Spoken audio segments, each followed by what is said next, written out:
चित्तौड़ दर्शन में आज समाचार में पुनः आप सभी का स्वागत है। नजर डालते हैं आज के समाचारों की ओर। रविवार को चित्तौड़गढ़ एवं जिले भर में भाजपा द्वारा 46वां स्थापना दिवस मनाया गया। इस अवसर पर चित्तौड़गढ़ जिला मुख्यालय पर ओछड़ी के समीप स्थित भाजपा के जिला कार्यालय में भाजपा जिलाध्यक्ष द्वारा ध्वजारोहण किया गया। इस अवसर पर पार्टी के कई पदाधिकारी मौजूद थे। सांसद सीपी जोशी द्वारा भी अपने घर पर भाजपा का ध्वज फहराया गया। चित्तौड़गढ़ के विधायक चंद्रभान सिंह आज्ञा द्वारा भी विधायक कार्यालय पर पार्टी का ध्वज फहराया गया। इस अवसर पर पार्टी के कई पदाधिकारी एवं कार्यकर्ता मौजूद थे। भारत माता की जय। वंदे मातरम, वंदे मातरम। भारतीय जनता पार्टी जिंदाबाद, जिंदाबाद। भारतीय जनता पार्टी जिंदाबाद, जिंदाबाद। चप्पा भाजपा, चप्पा चप्पा भाजपा। वंदे मातरम। भाजपा द्वारा रविवार को पार्टी का 46वां स्थापना दिवस मनाया गया। जिला कार्यालय पर भाजपा जिलाध्यक्ष रतनलाल गाडी के नेतृत्व में कार्यकर्ताओं द्वारा पार्टी का ध्वज फहराया गया। इस अवसर पर एक दूसरे को बधाई एवं शुभकामनाएं दी गई। इस दौरान पार्टी के कई पदाधिकारी कार्यकर्ता मौजूद थे एवं आकर्षक रंगोली महिलाओं द्वारा सजाई गई। चित्तौड़गढ़ के विधायक चंद्रभान सिंह आज्ञा द्वारा मधुवन स्थित कार्यालय पर कार्यकर्ताओं सहित पार्टी का ध्वज फहराते हुए स्थापना दिवस मनाया गया। इस अवसर पर विधायक चंद्रभान सिंह आज्ञा ने पंडित दीनदयाल उपाध्याय एवं श्यामा प्रसाद मुखर्जी की प्रतिमा पर पुष्पांजलि भी अर्पित किए एवं श्रद्धा सुमन अर्पित करते हुए उपस्थित पदाधिकारियों को कार्यकर्ताओं को पार्टी स्थापना की बधाई देते हुए कहा कि 1951 में श्याम प्रसाद मुखर्जी द्वारा खड़े किए गए भारतीय जनसंघ से अलग होकर 6 अप्रैल 1980 को भारतीय जनता पार्टी की नींव रखी गई थी, जो आज मजबूती के साथ न केवल खड़ी हुई है बल्कि इसका काफी अधिक विस्तार हो चुका है।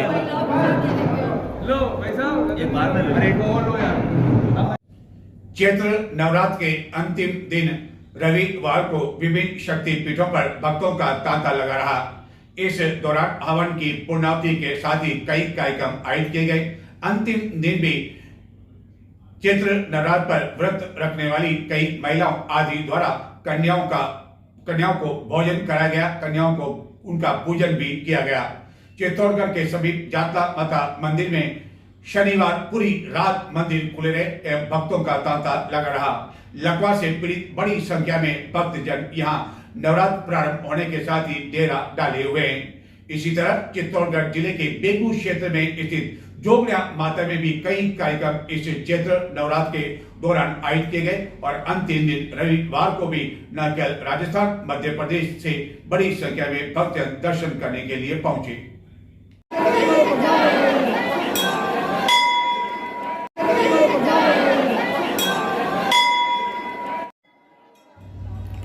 चैत्र नवरात्रा महोत्सव के अंतिम दिन चित्तौड़गढ़ एवं जिले भर में विभिन्न शक्तिपीठों पर दिन भर भक्तों का तांता लगा रहा। दुर्ग स्थित प्रसिद्ध कालिका माता मंदिर, निकटवर्ती जातला माता एवं बेगू क्षेत्र में स्थित जातला माता में रात्रि तक भी भक्तजन दर्शन करने के लिए पहुंचते रहे। इन सभी शक्तिपीठों पर सवेरे से ही भक्तों के आने का सिलसिला प्रारंभ हो गया था। रविवार को अवकाश का दिन होने की वजह से भी शक्तिपीठों पर काफ़ी अधिक भीड़ देखी गई। कालिका माता मंदिर में भी भक्तजन नवरात्र के अंतिम दिन तड़के से ही माता के दर्शन करने के लिए पहुंचने लगे और रात्रि तक यह सिलसिला बना रहा, जहां की न केवल चित्तौड़गढ़ जिले बल्कि अन्य कई जिलों से भी भक्तजन दर्शन करने के लिए पहुंचे। इसी तरह बाण माता में भी भक्तों की लंबी लंबी कतार देखने को मिली। जोगनिया माता में भी अष्टमी पर रविवार को श्रद्धा, भक्ति और उत्साह के साथ दुर्गा अष्टमी महापर्व का आयोजन संपन्न हुआ। इस अवसर पर हजारों की संख्या में श्रद्धालुओं ने माता रानी के दर्शन किए। मंदिर के प्रबंधकों से मिली जानकारी के अनुसार शनिवार और रविवार को जोगनिया माता में 1 लाख से अधिक श्रद्धालुओं ने माता के दर्शन किए। माता के दरबार में घंटियों के स्वर, शंख ध्वनि और मंत्रोच्चार से समूचा वातावरण दिव्यता से भर उठा। महारात्रि जागरण के दौरान भक्ति का ऐसा अद्भुत संगम देखने को मिला, जिसके कारण यहाँ मेले जैसा माहौल दिखाई दिया और पुलिस को यहाँ अतिरिक्त सुरक्षा के इंतजाम भी करने पड़े। चित्तौड़गढ़ के समीप ओझला स्थित पॉलिटेक्निक कॉलेज के पीछे स्थित श्री काला बावजी काल भैरव एवं कालिका माता स्थल पर पूजा के साथ ही कन्या पूजन के साथ अनुष्ठान संपन्न हो गए।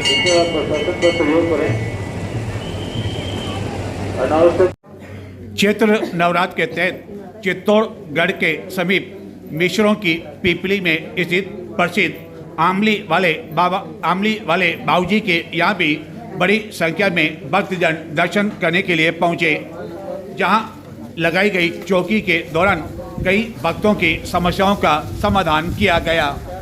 यहाँ विशेष रूप से प्रति रविवार को चौकी लगाई जाती है, जबकि चैत्र नवरात्र के दौरान यहाँ प्रतिदिन चौकी लगाई गई। नवरात्र के अंतिम दिन कई स्थानों पर कन्याओं का पूजन भी किया गया एवं उन्हें भोजन करवाया गया। व्रत रखने वाली महिलाओं द्वारा कन्याओं के पैर धुलाए गए एवं उनकी पूजा की गई। भोजन करवाए जाने के साथ ही उन्हें फल आदि भेंट किए गए। नवरात्र के दौरान बड़ी संख्या में महिलाएं एवं अन्य लोगों द्वारा 9 दिनों तक व्रत रखा जाता है। आगामी 10 अप्रैल को आयोजित की जाने वाली महावीर जयंती के उपलक्ष्य में विभिन्न कार्यक्रम इन दिनों आयोजित किए जा रहे हैं, जिसके तहत शनिवार को सांस्कृतिक संध्या का आयोजन किया गया, जिसमें जैन समाज की प्रतिभाओं ने एक से बढ़कर एक कार्यक्रम प्रस्तुत किए। जबकि रविवार सवेरे रन फॉर मैराथन का आयोजन किया गया, जिसमें जैन समाज की कई युवतियों ने भी बढ़ चढ़कर भाग लिया। आगामी 10 अप्रैल को मनाई जाने वाली महावीर जयंती से पहले जैन समाज द्वारा विभिन्न कार्यक्रम आयोजित किए जा रहे हैं, जिसके तहत शनिवार को सांस्कृतिक संध्या का आयोजन किया गया, जिसमें जैन समाज की प्रतिभाओं ने बढ़ चढ़कर भाग लिया। इसी तरह रविवार सवेरे रन फॉर मैराथन दौड़ का आयोजन किया गया। यह दौड़ दुर्ग स्थित पाटन हॉल से प्रारंभ हुई, जो कि नगर के मुख्य मार्गों से होकर गुजरी। इस मैराथन में बड़ी संख्या में युवतियों ने भी बढ़ चढ़कर उत्साहपूर्वक भाग लिया एवं अधिकांश ने इस दौरान सफ़ेद टी शर्ट पहन रखा था, जिस पर रन फॉर मैराथन दौड़ का उल्लेख किया हुआ था। भगवान श्री राम के जन्मोत्सव के उपलक्ष्य में रविवार को चित्तौड़गढ़ एवं जिले में राम नवमी का आयोजन धूमधाम के साथ किया गया। इस अवसर पर विभिन्न मंदिरों में आकर्षक सजावट की गई। भगवान श्री राम के साथ ही राम दरबार का आकर्षक श्रृंगार किया गया। चित्तौड़गढ़ में पाटन हॉल से रविवार सायं शोभा यात्रा निकाली गई, जो नगर के मुख्य मार्गों से गुजरती हुई रात्रि में सुभाष चौक पहुंची, जहां महाआरती का आयोजन किया गया। इस शोभा यात्रा में कई पहलवान अखाड़ा प्रदर्शन करते हुए चल रहे थे। भगवान श्री राम के जन्म दिन के अवसर पर श्री राम जन्मोत्सव के तहत राम नवमी पर चित्तौड़गढ़ में विभिन्न कार्यक्रम आयोजित किए गए। इस अवसर पर शोभा यात्रा के साथ ही मंदिरों में आकर्षक विद्युत सजावट की गई एवं विभिन्न कार्यक्रम संपन्न हुए। राम जन्मोत्सव के उपलक्ष्य में राम नवमी को लेकर चित्तौड़गढ़ में दिन भर भक्तों का तांता लगा रहा, जहां भगवान श्री राम के साथ राम दरबार का विशेष श्रृंगार किया गया। दिन भर भक्तजन दर्शन करने के लिए पहुंचते रहे।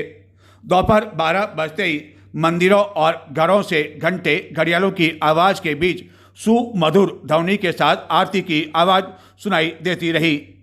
इस अवसर पर चित्तौड़गढ़ में रविवार सायं पाटन हॉल से विश्व हिंदू परिषद एवं बजरंग दल के तत्वाधान में शोभा यात्रा निकाली गई, जो नगर के मुख्य मार्ग से गुजरती हुई रात्रि को सुभाष चौक पहुंची।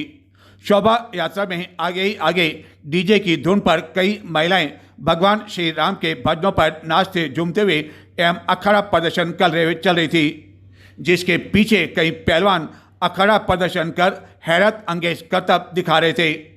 शोभा यात्रा में चित्तौड़गढ़ के विधायक चंद्रभान सिंह आकिया के साथ ही अन्य जनप्रतिनिधि गणमान्य नागरिक अग्रणी पंक्ति में शामिल थे, जबकि उसके पीछे विभिन्न झांकियां शामिल थी। एक झांकी पर श्री राम दरबार की सजीव झांकी शामिल थी। वहीं सबसे अंत में भगवान श्री राम की विशाल प्रतिमा सभी का ध्यान अपनी ओर आकर्षित कर रही थी। शोभा यात्रा का बीच मार्गों में विभिन्न संस्थाओं द्वारा स्वागत किया गया।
शोभा यात्रा में जहां कई युवा शामिल थे, वहीं कई उम्र दराज के लोग भी अपने हाथों में भगवा ध्वज लिए शामिल थे।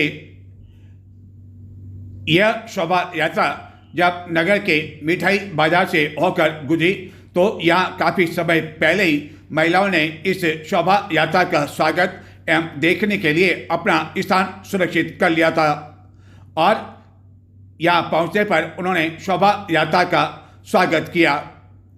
इस शोभा यात्रा के अंत में एक रथ पर संत सवार थे और उसके पीछे झांकी शामिल थी।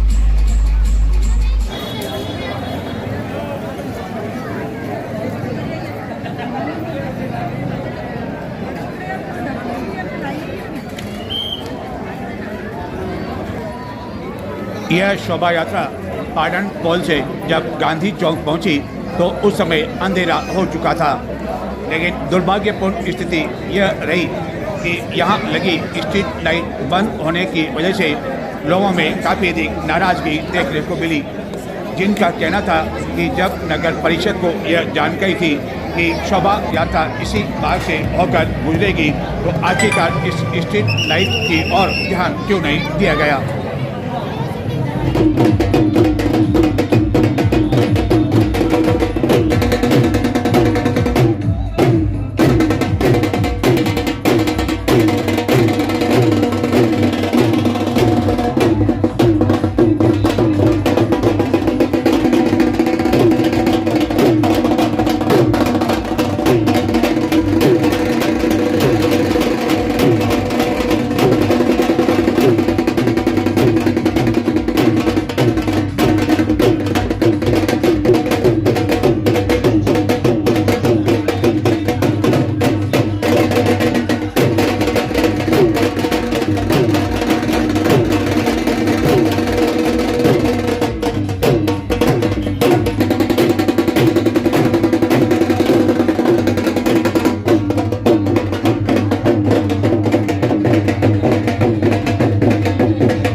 रामनवमी को लेकर चित्तौड़गढ़ के विभिन्न मंदिरों में आकर्षक सजावट किए जाने के साथ ही विभिन्न कार्यक्रम भी आयोजित किए गए।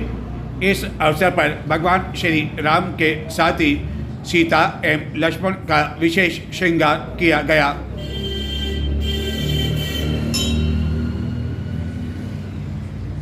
चित्तौड़गढ़ के शहरी क्षेत्र में स्थित सहकार सर्कल पर यातायात का दबाव लगातार बढ़ता जा रहा है। कई बार इस सहकार सर्कल पर ट्रैफिक सिग्नल लाइट लगाए जाने की मांग भी की जा चुकी है, क्योंकि इस सर्कल पर चारों ओर से इतना अधिक यातायात का दबाव रहता है कि आए दिन यातायात जाम की स्थिति उत्पन्न हो जाती है। इसी तरह की स्थिति रविवार साय को भी देखने को मिली। चित्तौड़गढ़ के शहरी क्षेत्र में अति व्यस्तम मार्गों में से एक है सहकार सर्कल, जहाँ की आए दिन यातायात जाम की स्थिति देखने को मिलती है। कई बार यहाँ ट्रैफिक सिग्नल लाइट लगाए जाने की मांग की जा चुकी है, क्योंकि शहर से आने जाने वाले वाहन इसी मार्ग से गुजरते हैं। राणा संगा बाजार न्यू क्लॉथ मार्केट से भी वाहन इसी मार्ग से होकर गुजरते हैं। एवं इसी तरह की स्थिति रविवार साय देखने को मिली। एवं यातायात पुलिस कर्मी भी जितने यहाँ नियुक्त किए जाने चाहिए वह नहीं किए जाने की वजह से आए दिन इस तरह के हालात उत्पन्न हो जाते हैं। भीषण गर्मी का दौर शुरू हो चुका है। लोगों की दैनिक जीवनचर्या भी बदल चुकी है। एवं इस भीषण गर्मी के बीच पशुओं के लिए जहाँ का परिंदे बांधे जा रहे हैं, और इसी कड़ी में श्री सांवलिया मंदिर मंडल द्वारा दुर्ग मार्ग स्थित श्री सांवलिया विश्रांति गृह के बाहर एक अनूठी पहल की गई है। और चित्तौड़ दर्शन की आप सभी से अपील है, अनुरोध है कि आपके द्वारा भी कम से कम गर्मी के दिनों में इसी तरह की अनूठी पहल बेजुबान जानवरों के लिए की जाए। चित्तौड़गढ़ में अब भीषण गर्मी का दौर शुरू हो चुका है एवं अधिकतम तापमान 40 डिग्री से अधिक रहने लगा है, जिसके कारण लोगों की दैनिक जीवनचर्या भी बदल चुकी है। देर समय तक सोने वाले लोगों की नींद भी अब जल्दी खुलने लगी है एवं बेजुबान पक्षी भी एवं जानवर इन दिनों काफ़ी परेशान हो रहे हैं, क्योंकि तेज धूप उनको भी सहन नहीं हो पा रही है। और इसी गर्मी को देखते हुए चित्तौड़ दुर्ग मार्ग पर श्री सांवलिया विश्रांति गृह के बाहर श्री सांवलिया मंदिर मंडल की ओर से बेजुबान जानवरों के लिए पानी की कई कुंडियां लगाई गई है, जिससे बड़ी संख्या में बेजुबान जानवर इन दिनों अपनी प्यास बुझाते हुए देखे जा सकते हैं। चित्तौड़ दर्शन की भी आप सभी से अपील है कि कम से कम गर्मी के दिनों में आप इसी तरह की कुंडी अपने घर के बाहर इन बेजुबान जानवरों के लिए लगाकर इनकी प्यास बुझाने में एक पुण्य का काम कर सकते हैं। आगामी 14 अप्रैल को आयोजित की जाने वाली अंबेडकर जयंती को लेकर चित्तौड़गढ़ में विभिन्न दलित संगठनों द्वारा इन दिनों बैठकों का आयोजन शुरू कर दिया है। एवं एक प्रतिनिधि मंडल ने जयपुर पहुंचकर उप मुख्यमंत्री डॉक्टर प्रेमचंद बैरवा को भी चित्तौड़गढ़ में आयोजित होने वाले कार्यक्रम में शामिल होने के लिए आमंत्रित किया। इस अवसर पर अंबेडकर जयंती पर किला रोड से एक शोभा यात्रा का आयोजन भी किया जाएगा, जो नगर के मुख्य मार्गों से होकर गुजरेगी। इसी तरह अन्य कई कार्यक्रम भी आयोजित किए जाएंगे। भाजपा के चर्चित नेता डॉक्टर किरोड़ीलाल मीणा रविवार को निम्बाड़ा के दौरे पर रहे, जिन्होंने वहां आयोजित एक कार्यक्रम में भाग लिया। इस अवसर पर बड़ी संख्या में मीणा समाज के लोग मौजूद थे। तो ये थे आज के समाचार। अब मुझे आगे दें। नमस्कार।